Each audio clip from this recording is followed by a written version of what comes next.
안녕하세요. 처음께 성도 여러분 반갑습니다. 김관우 목사입니다. 오늘 눈곱 큐티 함께 하도록 하겠습니다. 오늘 말라기 4장 1절부터 6절까지 말씀입니다.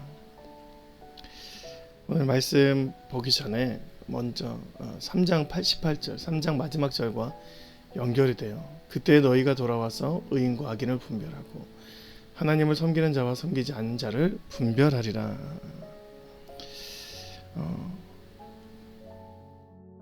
때가 되면 하나님께서 의인과 악인을 분별하게 된다. 하나님의 사랑을 거부하고 구원하심을 모른 척하는 백성이 일어나며 하나님 앞에 교만함과 완악함으로 주님의 대적하는 사람들이 일어날 그때 의인과 악인이 구분되게 되어 있다라고 얘기를 하는 것입니다. 왜 하필 그때 하나님께서 분별하시고 구분 지으신가? 왜냐하면 하나님의 심판이 도래했기 때문입니다. 만군의 여호와가 이르노라 보라 용광로 불같은 날이 이르리니 교만한 자와 악을 행하는 자는 다 지푸라기 같을 것이라. 그 이르는 날에 그들이 살라 그 뿌리와 가지를 남기지 아니할 것이로되 했습니다. 하나님의 징계가 임해서 그 불이 그 사람들에게 징계로 임할 그때에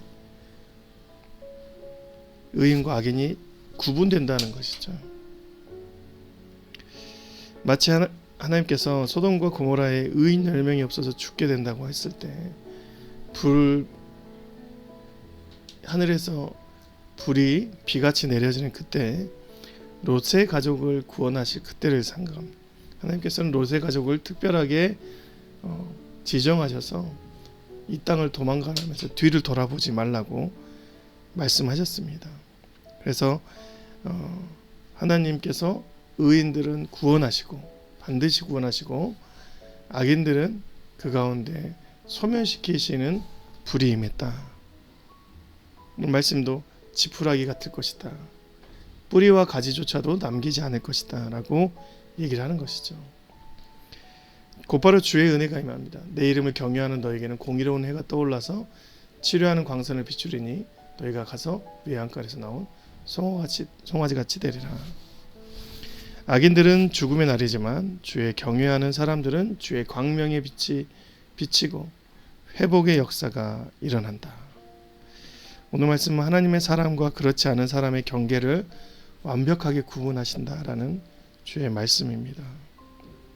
같은 공간이지만 어떤 얘기는 용광로의 불의 징계가 임하는 공간이고 어떤 얘기는 그 동시에 하나님께서 주신 치유의 광선으로 천국을 경험하는 곳이 된다라고 얘기를 하는 것이죠. 3절 또 너희가 악인을 밟을 것이니 그들이 내가 정한 날에 너희 발바닥 밑에 재와 같으리라. 만군의 여호와의 말씀이니라. 하나님께서 그와 동시에 일어난 축복과 저주를 상징화하면서 주의 백성들은 그렇지 않는 자들을 밟고 서는데 재처럼 소멸해버리는 그들을 짓밟고 일어나는 당당한 주의 백성이 될 것이다 라고 얘기를 하는 것입니다. 그래서 우리는 항상 주님의 말씀을 기억해내야 돼요. 너희는 내가 호렙에서 온 이스라엘을 위하여 내 종 모세에게 명령한 법 곧 율례와 법도를 기억하라. 하나님의 말씀에만 살 길이 있어요. 축복과 생명이 담겨진 것이 있기도 하지만 탈출구도 거기에 있습니다. 우리가 죄 가운데 죽어있던 영혼이지만 하나님께서 우리에게 돌아와서 주의 말씀을 기억하는 백성이 되어라고 얘기하는 것이죠. 보라 여호와의 크고 두려운 날이 이르기 전에 내가 선지자 엘리야를 너에게 보내리니. 수도 없이 하나님의 말씀을 가진 엘리야와 같은 선지자가 보내신다. 그가 아버지의 마음을 자녀에게 돌이키게 하고 자녀들의 마음을 그들의 아버지에게로 돌이키게 하리라.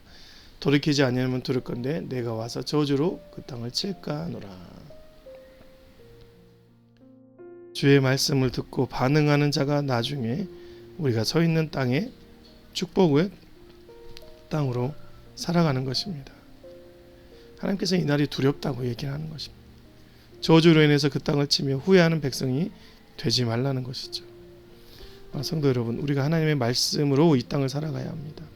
주의 말씀이 아니면 살 수가 없어요. 지속적인 주의 말씀으로 우리에게 임한 거룩한 생명을 부여잡고 가요. 여러분, 우리가 살아가는 데는 동일한 공간이지만 어떤 곳은 저주의 땅이고 어떤 곳은 하나님의 축복의 땅이 임하는 것입니다. 여러분이 귀한 동산을 하나님의 축복의 땅으로 살아가시는 저와 여러분이 되시길 주님의 이름으로 축원드립니다. 고맙습니다.